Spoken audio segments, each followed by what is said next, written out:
వాళ్ళు వెళ్ళిపోవడం జరిగింది అధ్యక్ష. చాలా ఇబ్బంది అవుతుంది అక్కడ. ఖచ్చితంగా ఆ డిప్యూటేషన్ క్యాన్సిల్ చేసి మళ్ళీ అక్కడ వాళ్ళకి ఆ పోస్టింగ్ రీపోస్టింగ్ చేస్తే బాగుంటుంది అధ్యక్ష. అలాగే ఈరోజు మనసున్న మహారాజు మన గౌరవ ముఖ్యమంత్రి గారు మరి మా ఏజెన్సీ ప్రాంతాల్లో హిమోగ్లోబిన్ తక్కువండి చనిపోవడం జరిగింది. ఈరోజు మనం కేసీఆర్ కిట్ ఇచ్చినట్టు ఏదన్నా ఆ బెల్లంతో తయారు చేసినట్టు ఆ కిట్ కూడా ఇస్తే బాగుంటుందని నేను మీ ద్వారా ప్రభుత్వాన్ని కోరుకుంటున్నాను. జన్నారాంలో మరి 7 బెడెడ్ నుంచే హాస్పిటల్ పిహెచ్సి హాస్పిటల్ ఉంది అధ్యక్ష. అక్కడ డెలివరీలు తక్కువై వాళ్ళు జన్నారాం నుంచి మంచిర్యాలకు వెళ్ళాలంటే 55 కిలోమీటర్కి వెళ్ళాలి అధ్యక్ష. మరి కొంచెం అక్కడ కష్టమవుతుంది. అక్కడ కూడా సిహెచ్సిగా మార్చి అక్కడ గైనకాలజిస్ట్ డాక్టర్ని ఇస్తే బాగుంటుందని మీ ద్వారా నేను ప్రభుత్వాన్ని కోరుకుంటున్నాను. మరి ఈరోజు నా మండలాల్లో అన్ని హాస్పిటల్స్ బాగుంది, ఒక్క జైనూర్ మన జన్నారాం మండల్ మీద దృష్టి పెడితే బాగుంటుందని మీ ద్వారా నేను ప్రభుత్వాన్ని కోరుకుంటున్నాను. ధన్యవాదాలు. గౌరవ సభ్యురాలు పద్మా దేవేందర్ రెడ్డి గారు దయచేసి కొద్దిగా. ధన్యవాదాలు అధ్యక్ష. మేము అడగగానే మీరు ప్రశ్నలు అడగండి. ఒక్క నిమిషం. ఈరోజు చాలా బిజినెస్ ఉంది, బిల్స్ ఉన్నాయి, గౌరవ సభ్యులు సహకరించవలసిన విజ్ఞప్తి. చెప్పండి. ధన్యవాదాలు అధ్యక్ష. మరి ఆరోగ్యలక్ష్మి పథకంతో పాటుగా కేసీఆర్ కిట్ను కూడా గౌరవ ముఖ్యమంత్రి అందజేయడం అనేది మరి ప్రభుత్వ ఆసుపత్రులలో డెలివరీ రేట్ పెరిగిందని చెప్పొచ్చు అధ్యక్ష. ఈ ఆరోగ్యలక్ష్మి పథకం కింద మరి తల్లిని బిడ్డను క్షేమంగా చూసి ఆరోగ్యవంతమైన తెలంగాణ రాష్ట్రాన్ని సాధించడం, భవిష్యత్ తరాలందరికీ కూడా మంచి ఆరోగ్యవంతమైన పిల్లల్ని అందించే విధంగా మరి ప్రభుత్వం కృషి చేస్తూ ఉంది. మరి దానికి తోడు కేసీఆర్ కిట్ ఇవ్వడం అంటే ధనవంతులైన పిల్లలు ఏ వస్తువులతోనైతే ఆడుకొని ఏ వస్తువులైతే మరి పుట్టగానే మంచి సోప్ కానీ మంచి బట్టలు కానీ అదేవిధంగా మరి వాళ్ళు ఆడుకునే బొమ్మ కానీ అట్లాంటివన్నీ కూడా కేసీఆర్ కిట్లో పొందుపరిచి ఇవ్వడం అనేది ఆ తల్లికి చాలా సంతోషాన్ని ఇచ్చే చర్యగా మేము భావిస్తూ ఉన్నాము. ముఖ్యమంత్రి గారికి ధన్యవాదాలు తెలియజేస్తాను. అయితే ఒక 2-3 ప్రశ్నలు అధ్యక్ష. ఈ గర్భవతులు ఎవరైతే ప్రెగ్నెంట్ లేడీస్ పిహెచ్సి సెంటర్కి వచ్చినప్పుడు ఆరోగ్యలక్ష్మి పథకాన్ని అమలు చేసిన సందర్భంలో కావచ్చు, సెంటర్కి వచ్చినప్పుడు వాళ్ళకి ఎటువంటి కోవిడ్ సంబంధించిన ప్రోటోకాల్ పాటిస్తున్నారు అనేది ఒకటి.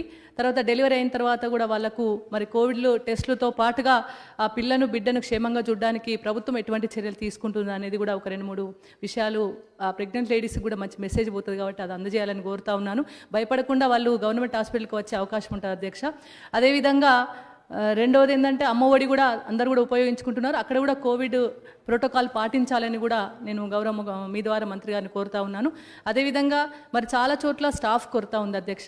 స్టాఫ్ కొరత వల్ల కూడా మరి అనుకున్నంతగా మనము ఇంకా పూర్తిగా 100% రిజల్ట్ను సాధించలేకపోతా ఉన్నాం కాబట్టి స్టాఫ్ కొరతను తీర్చాలని చెప్పి కోరుతా ఉన్నాను. నా నియోజకవర్గానికి సంబంధించి రామాయణపేట ఒక 5 కోట్లు పెట్టి సిహెచ్సి సెంటర్ కట్టడం జరిగింది అధ్యక్ష. ఆ సిహెచ్సి సెంటర్లో స్టాఫ్ కొరత వల్ల NH అంటే అది నేషనల్ హైవేకి దగ్గరగా ఉంది. ఏదైనా ఇబ్బంది వచ్చినప్పుడు డాక్టర్లు అక్కడ ఉండలేని పరిస్థితి వస్తుంది, యాక్సిడెంట్స్ అయినా కానీ డాక్టర్లు ఉండలేని పరిస్థితి వస్తుంది. కాబట్టి ఆ సిహెచ్సి సెంటర్ని వైద్య విధాన పరిషత్తులోకి తీసుకొనైనా సరే అక్కడ కొంచెం స్టాఫ్ను ఏర్పాటు చేసే విధంగా చర్యలు తీసుకోవాలని చెప్పేసి మీ ద్వారా మంత్రి గారిని కోరుతున్నాను అధ్యక్ష. ధన్యవాదాలు. ధన్యవాదాలు అధ్యక్ష. ఈ ప్రశ్న ద్వారా మీ ద్వారా మంత్రి గారిని 2 విషయాల్లో క్లారిటీ అడుగుతున్నాను అధ్యక్ష. ఒకటి, ఈ కేసీఆర్ కిట్లు అందుకుంటున్నారని, ఆరోగ్యలక్ష్మి పథకం ఉందని మరి పేద మహిళలు చాలా సంతోషంగా ఉన్నారు. ముఖ్యంగా 2వ కాన్పు వరకు ఎటువంటి అభ్యంతరాలు చెప్పట్లేదు, కానీ 3వ కాన్పుకు వెళ్ళినప్పుడు మాత్రము ఆసుపత్రుల్లో అభ్యంతరాలు చెప్తున్నట్టుగా తెలుస్తూ ఉంది. దయచేసి మరి సంబంధిత అధికారులకు మీరు ఆదేశాలు ఇవ్వాల్సిందిగా కోరుతా ఉన్నాను అధ్యక్ష. 2వ ప్రశ్న అధ్యక్ష, ఒక జిల్లా నుంచి ఇంకొక జిల్లాకు ప్రసూతికి వెళ్ళినప్పుడు మీరు మా జిల్లా కాదని చెప్పి అక్కడక్కడ అభ్యంతరాలు చెప్పడం అనేది కూడా దృష్టికి వచ్చింది అధ్యక్ష.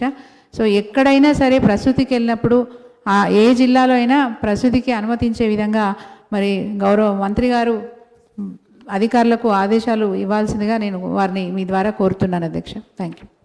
డాక్టర్ ఆనంద్ గారు. Thank you sir. So most of the points have been covered by my our colleague MLAs, sir. I would like to bring to your kind notice, as a doctor I have seen a few points.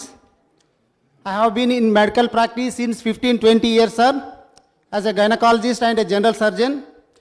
I have never seen such a wonderful scheme like KCR Kit, sir. This has decreased the number of deliveries in private sector to such an extent that most of our colleagues, classmates, especially gynecologists and obstetricians, who were in private practice, they joined government service.